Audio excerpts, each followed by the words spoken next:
Well, Canadians always watch our neighbor closely, of course, and if these midterms result in the Democrats losing control of the House and the Senate, there will almost certainly be an impact on Canada's relationship with the U.S. Our chief political correspondent, David Akin, is in Canada's capital tonight. David. Well, Donna, U.S. elections are always a big deal to America's northern neighbor, but this one, it may be especially important. Lots of things that would be good for Canada if the Congress can become a bit more functional.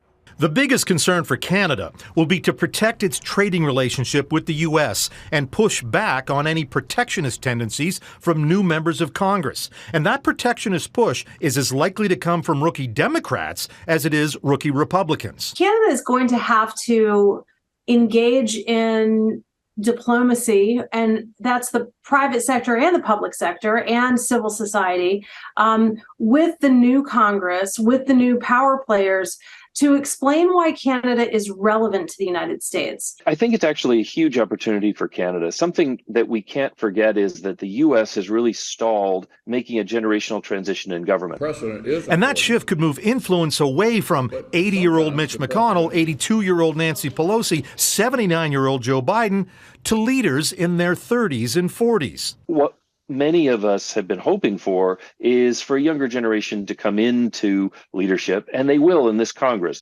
If, in fact, a Republican-tinged Congress emerges, there will be concerns about the U.S. watering down support for Ukraine. That's according to Canadian David Frum, who once worked in the George W. Bush White House. The Republicans will bring with them an important minority, especially in the House, that is opposed to supporting Ukraine in its fight for independence against Russia.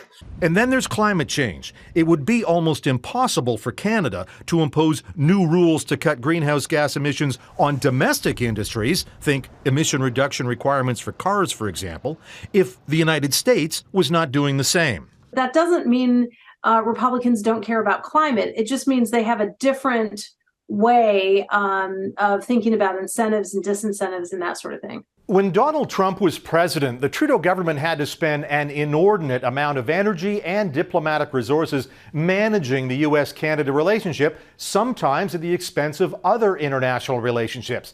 And there is every expectation in this town that a Trump-flavored Congress now will need renewed attention from Canada's politicians and diplomats. Donna? Okay, David Akin in Ottawa, thanks.